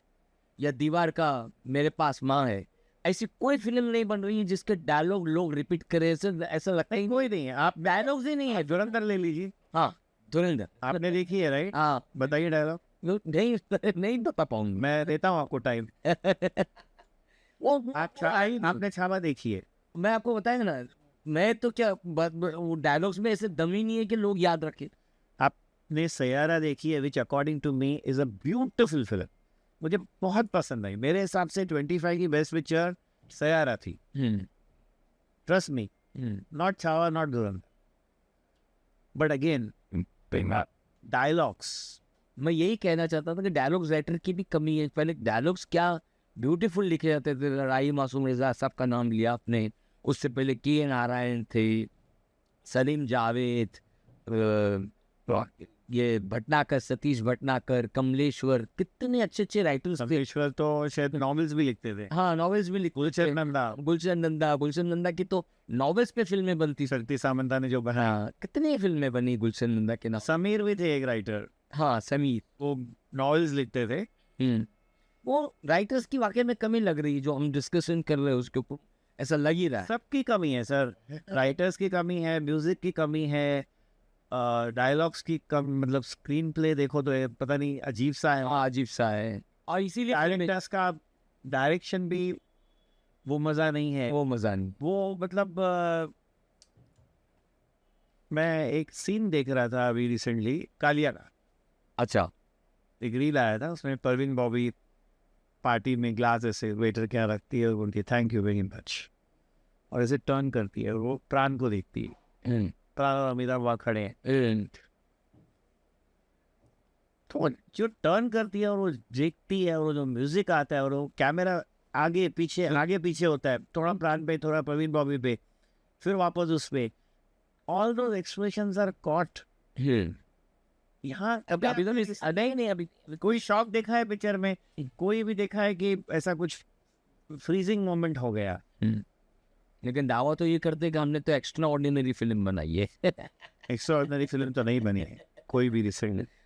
कोई भी नहीं ला। और इसीलिए अच्छा, ये जो कलाकारों के जो रेट्स एक करोड़ों में, ये कहाँ तक वैलिड है आपके हिसाब से? आपको नहीं लगता कंप्लीटली इनवैलिड, ये कंप्लीटली क्यों इसमें दिए जाते हैं? Completely invalid. आप जितना एक्टर को देते हो उतना टोटल रेवेन्यू भी नहीं होता है। आप बहुत शौक से देते हो, आप सोचते हो पता नहीं क्या हो जाएगा, कुछ 500 करोड़ आ जाएंगे, 800 करोड़ आ जाएंगे, वही आते हैं 40 करोड़ 50 करोड़ टोटल कलेक्शन ज़्यादातर मूवीज़ की बात। सही बात। बस दिए जाते हैं क्योंकि स्टार बेंड होने का नाम नहीं ले रहा है। ये सब बातें मैंने सुनी है कि ये स्टार ने अपने फीस कम कर दी, ये स्टार अपनी फीस कम कर दी। वो रिसेशन में आया था, ये बात होती थी। फिर कभी हम चल के आगे सुनते थे कि इसकी थोड़ी पिक्चरें फ्लॉप गई है, ये अभी कम पैसे ले रहा है। मुझे नहीं लगता है कि आज के डेट में किसी ने भी कम किया है या कम ले रहा है। उन लोग को ऐसा है कि बनाना है तो बनाओ, नहीं बनाना है तो मत बनाओ। मेरे से नहीं बनाना है, भले जाके दूसरे से बनाओ। वो स्टार्स पहले पकड़ लेते थे स्टोरी को, ये स्टोरी मेरी है, I want to do this. सही बात है। वहाँ से उठते नहीं थे।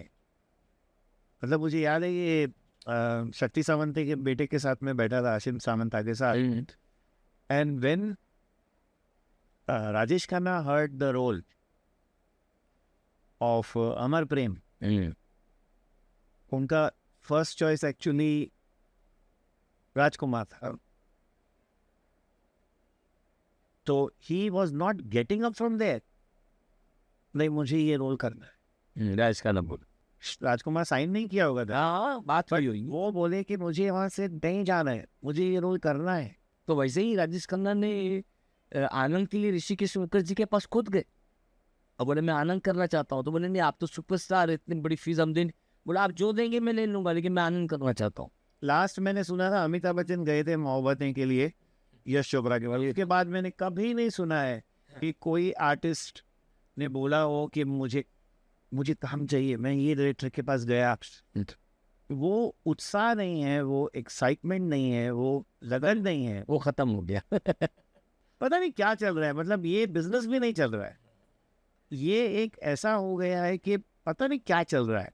अच्छा, फिल्म वाले फिल्म पे अभी बातें कम करने लग गए। जैसे भी मैं जावेद अख्तर के बारे में बोलूँगा, आप धर्म को मानते हैं नहीं मानते ये आपका पर्सनल है, लेकिन आपको बिल्कुल ये अधिकार नहीं है कि किसी के धर्म पर आप टिप्पणी करें कि वो खुदा सातवें आसमान पर बैठा है न उसमें पेंट हाउस में बैठा है न वो कौन होता है न मैं उसको पूछूंगा। आप किसी के सेंटिमेंट को हर्ट कैसे कर सकते हैं? और आप इतने अच्छे राइटर होकर के ऐसी बेतुकी बातें करते हैं। तो ये आपका क्या कहना है लाल बनी साहब इसमें? जो जावेद साहब जो आजकल कर रहे हैं, तो वो तो अपने प्रोफेशन से हटकर ही बात कर रहे हैं। ऑनेस्टली मैंने फॉलो नहीं किया है उनके स्पीचेस रिसेंटली, तो I don't think I am the right person to answer this. But in general मैं ये ज़रूर कहूँगा कि किसी के रिलीजियस सेंटिमेंट्स को हर्ट मत करो। किसी के चॉइस को भी हर्ट करना क्या ज़रूरी है? अगर मैं कहता हूँ कि मेरा फेवरेट विराट कोहली है और आपका फेवरेट रोहित शर्मा है, तो आप मेरे को क्यों हर्ट कर रहे हो? आजकल ऐसा हो गया है कि अगर मैं ए बोलता हूँ तो आपको भी ए ही बोलना है, बी नहीं बोल सकते आप, नहीं तो आई विल कैस्टिगेट यू। तू एंटी नेशनल है, तू ये पार्टी से जुड़ा हुआ है, तू कांग्रेस से जुड़ा हुआ है, तू बीजेपी से जुड़ा हुआ है, तू टीएमसी से जुड़ा हुआ है। तो लोग कैटेगराइज करने लगते हैं हर एक चॉइस को भी। सही बात इंसान के व्यूज को सोचते हैं ये किसका आदमी है, है। ये कांग्रेस का है, बीजेपी का है, टीएमसी का है, शिवसेना का है। मतलब आदमी अगर बोले तो हर एक चीज को अगर आप उसको लिंक करेंगे कि who is he related to, उसके माइंड में क्या है, बराबर, हाउ कैन यू जज दैट? मुश्किल है। And everybody has a right to be having his choices, बिल्कुल बिल्कुल। Even in food. हाँ, आपकी जो पसंद है वही खाओ आप। प्लीज डोंट डिक्टेट दैट ये मत खाओ, ये मत पहनो। ये सब बातें किधर भी किसी को नहीं ले जा सकती। सिर्फ झगड़े और या तो नाराजगी या तो बेइज्जती से बात करना। हर एक चीज में आदमी को लगता है कि माय वे और द हाईवे। बस ये हमारी सोसाइटी में हो गया है।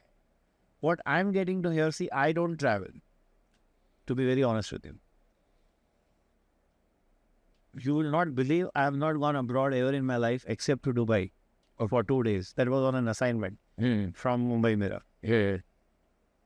कुछ कवर करना था, इवेंट हो रहा था, पूजा भट्ट थी वहाँ, कुछ इवेंट था। तो लोग कहते हैं कि ये अभी हर जगह हो रहा है। हर जगह जो इंसान है वो ऐसा ही हो गए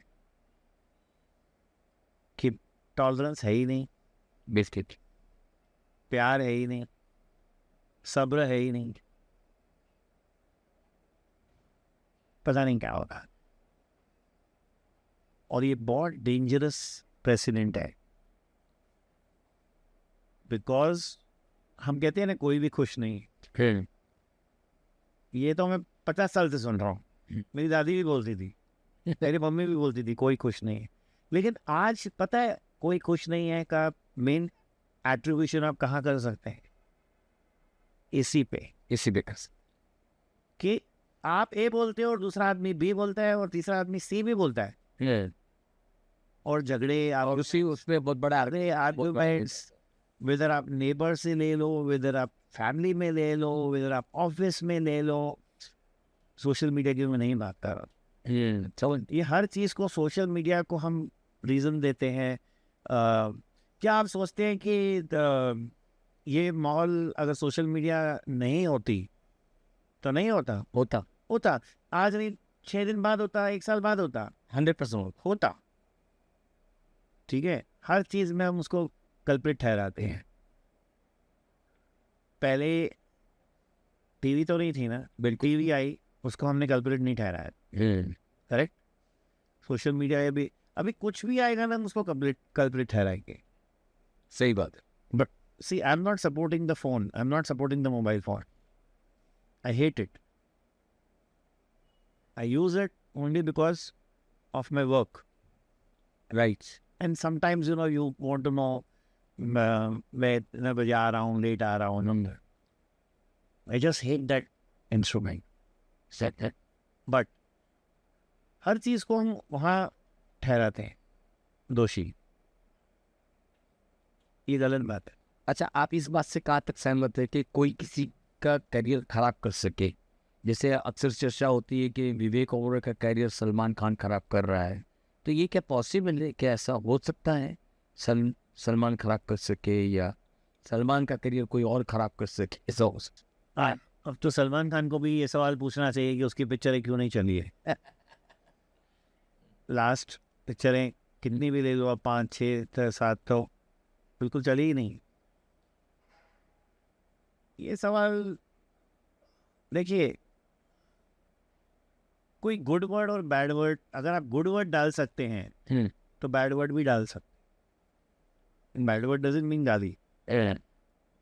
अनफेवरेबल वर्ड डाल सकते हैं, फेवरेबल वर्ड भी डाल सकते हैं।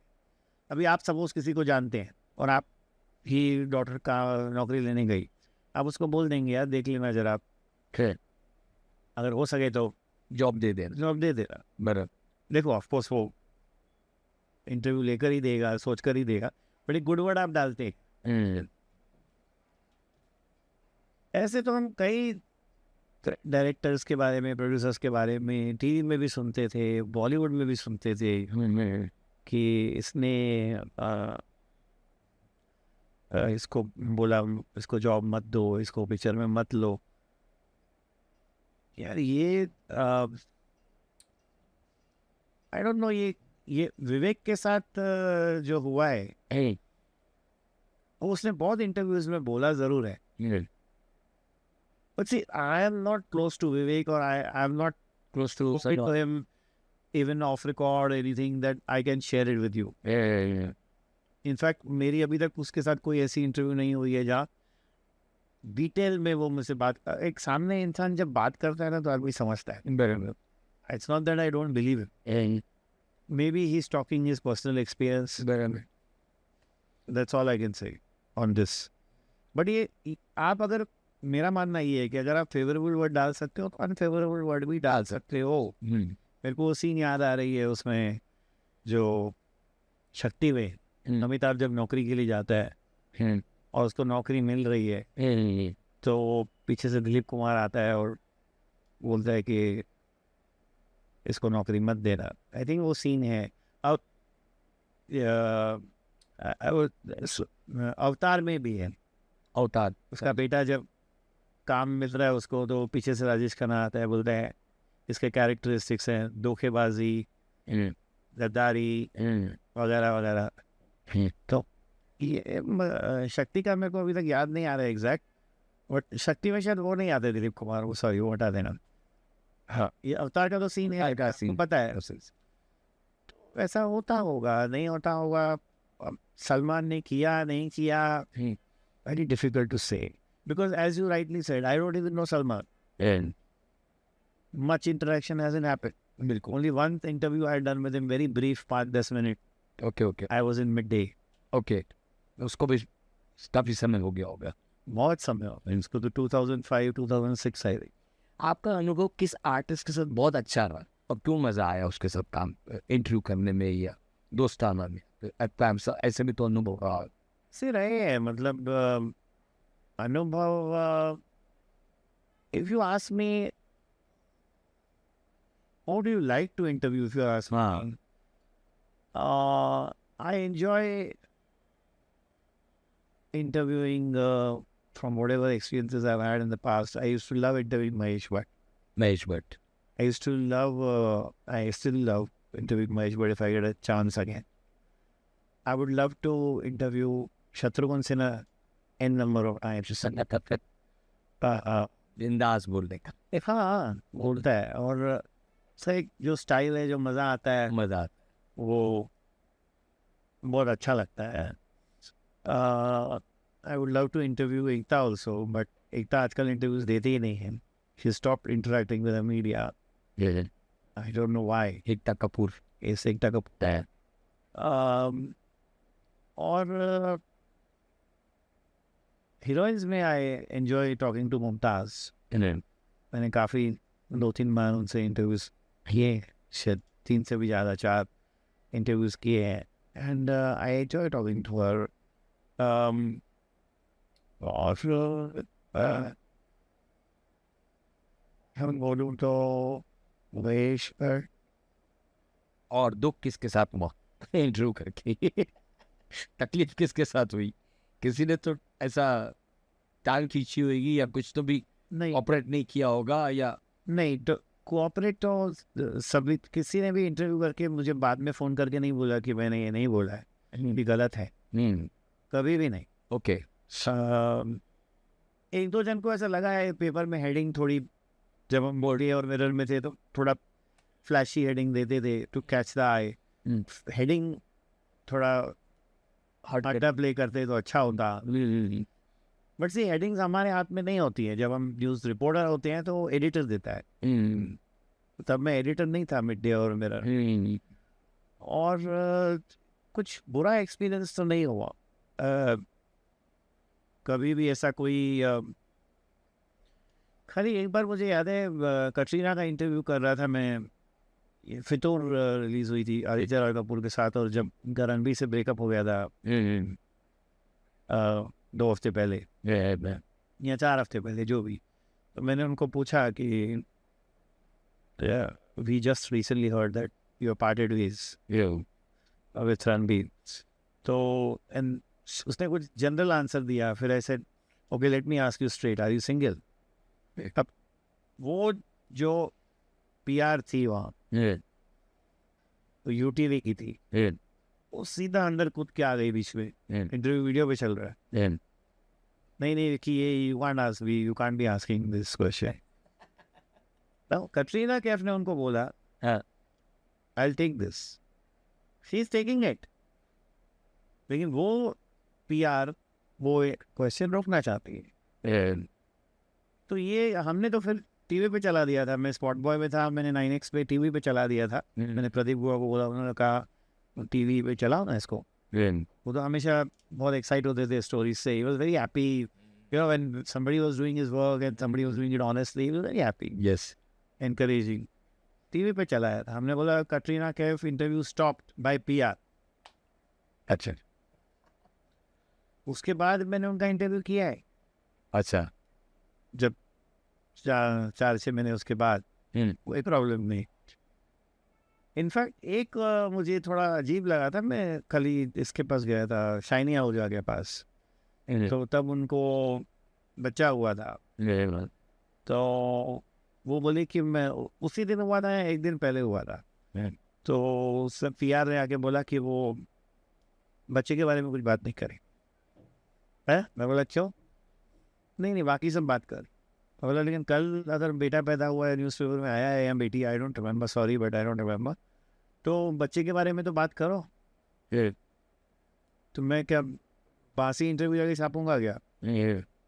और नहीं बात करेंगे। तो मैं शाइनी के पास गया, मैंने बोला शाइनी इन्होंने मुझे ये कहा है, आई एम वेरी सॉरी, अगर आप बच्चे के बारे में बात नहीं कर रहे तो आई डोंट वांट। मैंने उसने भी नहीं डजंट मैटर, ठीक है, we will meet some other time.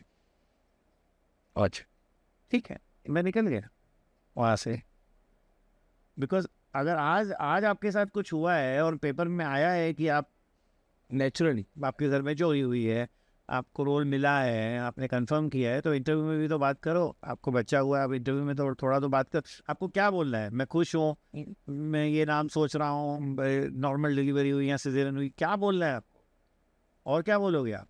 है तो करंट टॉपिक तो ली जाती है, जैसे मैंने इंटरव्यू की शुरुआत ही AR रहमान से कर दी, क्योंकि करंट टॉपिक वही है, तो हम करंट टॉपिक की तो बात करेंगे, ये तब तो लोगों को भी लगेगा ना कि हाँ ये सही है, और होना भी चाहिए, क्योंकि सही चीज़ हम सामने लाना चाहते हैं। और मेरे को तो एक चीज़ समझ में नहीं है कि बच्चे को बात न करके क्या मतलब है।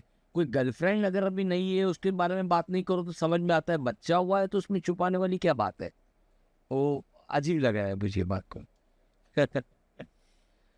ये काम है हमारा, so you are paid number 1 in Bollywood to wait celebrity के लिए। कई बार हम इंटरव्यूज में जाते हैं, सेलिब्रिटी लेट आता है, ठीक है, we are paid to not get answer, sometimes we don't get, कभी मिल जाता है तो बहुत अच्छा मिल जाता है। But the essence of a journalist should always be please ask the right question. पहला सवाल जो जर्नलिस्ट शुरू करता है, आपको कैसे लग रहा है? अरे क्या कैसे लग रहा है? आप रोहित शर्मा को बोलेंगे वर्ल्ड कप जीते हो कैसा लग रहा है, वही पूछते हैं। सर इस क्वेश्चन पे मुझे बहुत आपत्ति है। बिग बॉस आप जीत कर आए हो, आप बिग बॉस से आप एविक्ट हुए, कैसे लग रहा है? क्या बोलेगा? बिग बॉस जीत के आए तो नहीं मुझे ऐसा नहीं लगा, नहीं ऐसा तो बोलेगा ही नहीं। नहीं बोलना चाहिए, मैं तो वेट कर रहा हूँ उस दिन के लिए, सेलिब्रिटी बोले कि मैं अच्छा। नहीं तो मैं यही बोलना है कि आज के लोगों को एक्चुअली मैंने ये भी महसूस किया है कि फ्यूनरल पे भी अनाप शनाप पूछ लेते, जो फ्यूनरल पे तो पूछना ही नहीं चाहिए, कुछ भी पूछ लेते। तो क्या अभी इसमें ज़्यादा तो मैं बात करना ठीक भी नहीं होगा, ये उनकी मंशा है, वो जैसे चाहे। फ्यूनरल पे इनफैक्ट मुझे मोहन चूरीवाला ने बताया था, देवानंद के फ्रेंड ने, कि देवानंद सुरैया के फ्यूनरल पे नहीं गए, हाँ, क्योंकि उनको ये डर था कि हाँ मुझे ये पूछेंगे कहाँ कब मिले आप लोग, कितना साल आपका प्यार था। तो मैंने बोला यार नहीं, मुझे नहीं लगता है कि जर्नलिस्ट आपको ये सवाल पूछे देव साहब को कि सर कहाँ मिली, कितने साल आप लोग साथ में थे, मुझे नहीं लगता है अनाप शनाप फ्यूनरल पे कोई पूछता है, मुझे नहीं लगता है। फ्यूनरल पे तो बस जस्ट माइक रखते हैं और वो बोलते जाते हैं। आपने कभी एक्सपीरियंस किया है ये? नहीं, मेरा एक्सपीरियंस नहीं हुआ है, लेकिन मैं देखता हूँ कि मतलब ऐसा कुछ भी जो चीज़ नहीं पूछनी चाहिए वो पूछ लेते, ऐसा होता है कभी इस पे।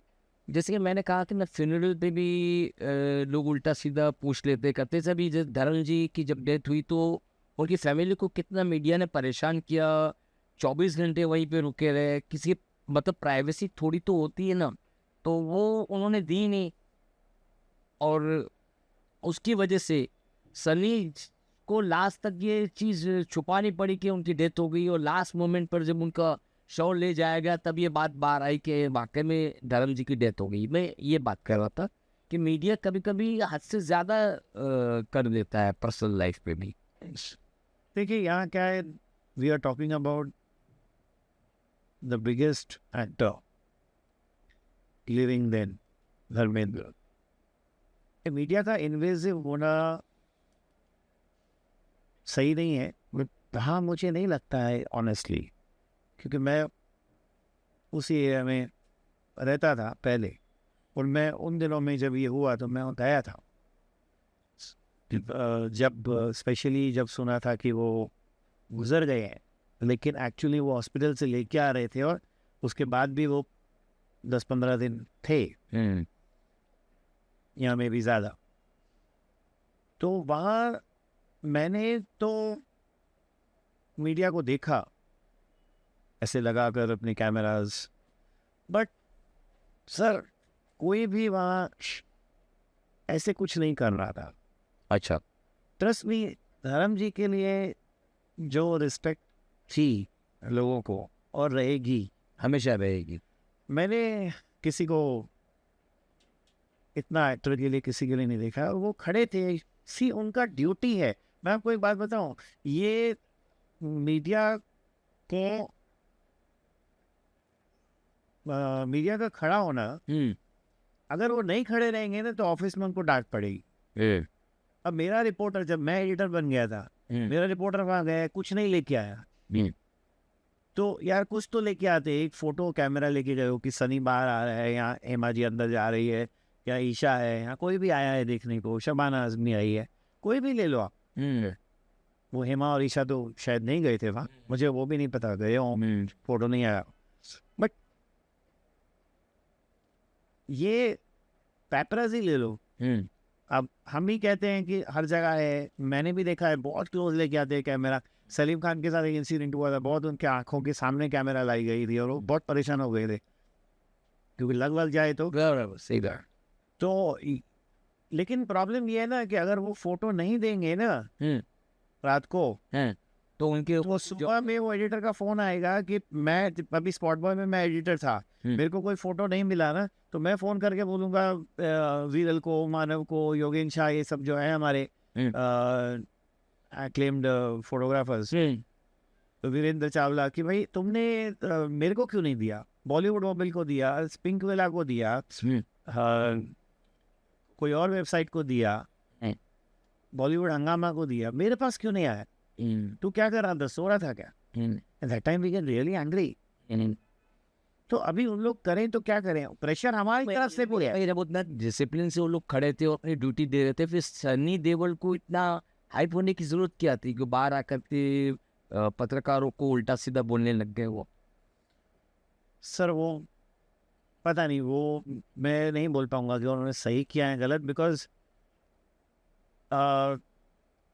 सी I tell you, I have lost my parents in the last 7-8 years both. तो 7-8 years कोई बहुत ज़्यादा टाइम भी नहीं होता है, बराबर। तो वो पेरेंट्स के साथ जो फीलिंग है, वो उस समय जब कोई उसको पता है कि 2 मिनट में भी कुछ हो सकता है, that is fighting for his life inside, उस वक्त वो आपे में नहीं रहे या कुछ बोल दिया, I can't blame him for that. I am not saying that ऐसा करना चाहिए था उसको, but I can't blame him for that. See, इंसान का हर एक लाइक एक स्पॉन्टेनियस रिएक्शन होता है, बराबर। और वो स्पॉन्टेनियस रिएक्शन पे अगर गालियां नहीं हो कपिल शर्मा जैसी, अगर मारामारी नहीं हो, वायलेंस, तो सही है। थोड़ा जोर से किसी ने बोल दिया, कुछ बोल दिया, लेकिन I think he use some wrong word also there, so I don't know, मतलब तो हम तो वहाँ थे नहीं, ये हमने थोड़ी सी क्लिपिंग वगैरह देखी और सुना, उसके आधार पर ये बात हम जज कर सकते हैं वो चीज। अच्छा, यूट्यूब चैनल आपका कैसे चल रहा है? मैं तो देखा क्या, मैं तो आपके लिए काम भी तो किया हूँ। हाँ, मैं तो आपका काम आप सब देखते हो सारे। अरे सारे मतलब 80% तो मैंने देखे हैं। जैसे मुमताज़ का आपने जिक्र किया, शोभा दे का किया, वो मैंने ये सारे देखे हैं। और वो मनोज कुमार के भतीजे का किया था आपने, हाँ, उसके बेटे का भी किया था, रिया बेटे का दत्त, किया था। रिया दत्त। वो आपका एक प्लस पॉइंट ये कि आप करंट टॉपिक को जल्दी से उठा लेते हैं। जैसे मनोज जी की डेथ के तुरंत बाद ही आपने मनीष गोस्वामी जी का किया था।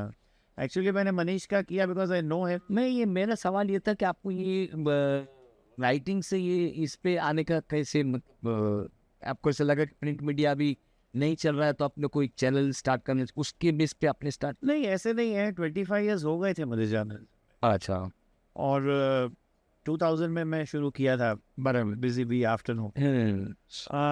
उसके बाद मैं देखता था वीडियोस फिर कई लोगों के, और मुझे लगता था कि मैं भी ये कर सकता हूँ।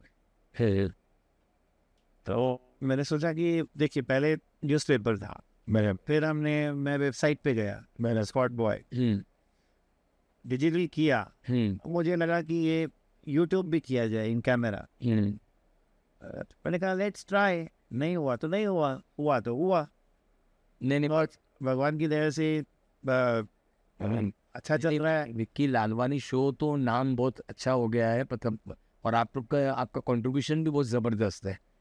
मेरा कंट्रीब्यूशन कुछ नहीं। अरे आपका जो इंटरव्यू करने का, जैसे आप जवाब दे रहा हूँ वैसे ही मैं सवाल पूछता हूँ, तो सही है ना? थोड़ी मेरी आवाज जोर से होगी, थोड़ी धीरे होती है। अब अच्छा लेकिन मज़ा आता है आपका।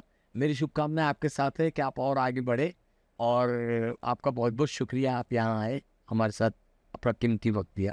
Thank you so much. वो बड़े के लिए आप जो बोला, आप बड़े हैं, वो थैंक्स फॉर दैट, बट आपकी जो नॉलेज है ना, मैं आपसे जब भी मिला हूँ वो शायद ही किसी की होगी। ओह, थैंक यू सो मच। मुझे तो ले लगता नॉट फ्रॉम द डायरेक्टर्स और प्रोड्यूसर्स और एक्टर्स की बात नहीं कर रहा हूँ, मीडिया की बात कर रहा हूँ। शायद ही किसी की होगी। You are a historian and you are a very honest historian, क्योंकि ऐसे भी कई बार हुआ है, मैंने आपको सवाल पूछे हैं फ़ोन पर कि आप इस पर इंटरव्यू करेंगे, उस पर इंटरव्यू करेंगे, आपने साफ कह दिया कि ये पर्टिकुलर 2-3 घंटा मुझे नहीं मालूम। जैसे मैंने आपको बताया, मैं सलमान से भी ज़्यादा इंटरेक्शन में जैसे सुशांत रहना चाहिए वो इंटरव्यूज हुए थे, तो मैं हर एक चीज़ के बारे में नहीं बोल सकता। सही बात। अनफॉर्चुनेटली लोग इसको सोचते हैं कि हमारे देश में कि इसको नॉलेज नहीं है। कोई एक्टर बोल देता है, 1-2 बार ऐसे इंस्टेंसेस हुए हैं कि मुझे नहीं मालूम, तो उसको ट्रोल किया जाता है। इसको क्या नहीं मालूम है, देश में कैसे रहता है, इसको कैसे मालूम पड़ा? नहीं, वो कैसे नहीं मालूम पड़ा? नहीं, हॉनेस्ट तो रहना चाहिए। कुछ भी बोलने से तो बेहतर है कि सरेंडर रहना चाहिए। मैं इसके बारे में नहीं जानता, तो व्हाट इज रॉन्ग, जो है वो है, नहीं क्या जानता। है।